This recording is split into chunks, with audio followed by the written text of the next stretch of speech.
या घडीची महत्त्वाची बातमी आहे। बारामतीमध्ये ईडीची पुन्हा धाड आहे।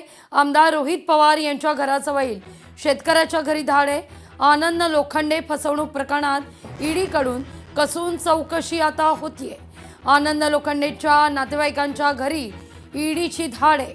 आनंद लोखंडे रोहित पवारांचा निकटवर्तीय कार्यकर्ता मानला जातो। आढावा घेतला आपले प्रतिनिधी विकास कोकरे यांनी।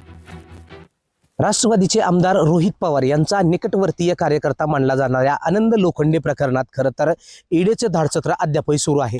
गेल्या काही महिन्यापूर्वी बारामती तालुक्यातील झारगडवाडी, खताळपट्टा आणि सोनगाव या परिसरात ईडीने धाड टाकली होती। मात्र आज आनंद लोखंडेचे निकटवर्तीय मानले जाणारे आनंद लोखंडेंचे मामा यांच्या घरी या ठिकाणी ईडीचे अधिकारी सकाळपासून दाखल झालेले आहेत। आपण पाहू शकता, मी आहे जवळची या ठिकाणी।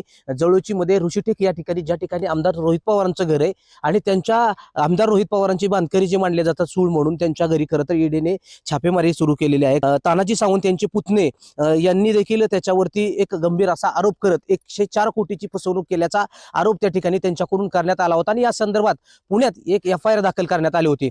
खरं तर आनंद लोखंडेच्या माध्यमातून बारामती तालुक्यातील अनेक शेतकऱ्यांना अनेक पतसंस्थेच्या प्रकरणात त्यांच्या नावावरती कर्ज प्रकरण काढून त्या ठिकाणी फसवणूक करण्याचा आरोप आला होता। मात्र आनंद लोखंडेंच्या माध्यमातून हे 100 कोटी नेमके कुणाच्या अकाउंटमध्ये गेले हे खरं तर ईडीच्या अधिकाऱ्यांनी तपासात खरं तर समोर आणणं गरजेचं आहे। यामुळे या सगळ्या धाडसत्रामध्ये ईडीच्या अधिकाऱ्यांना नेमकं साध्य काय करायचं, या सगळ्याचा मास्टरमाइंड नेमका कोण आहे हे ईडीच्या अधिकाऱ्यांना नेमकं शोधून काढायचंय का, असा सवाल खरं तर या निमित्तानं उपस्थित केला जातोय। खरं तर गेल्या काही दिवसापूर्वी ज्या धाडसत्र सुरू होते आणि अद्यापही हे जे धाडसत्र सुरू आहेत, या धाडसत्रामधून नेमकं काय समोर येतंय हे पाहणं महत्त्वाचं ठरणार आहे। विकास कोकरे, लोकशाही मराठी, बारामती।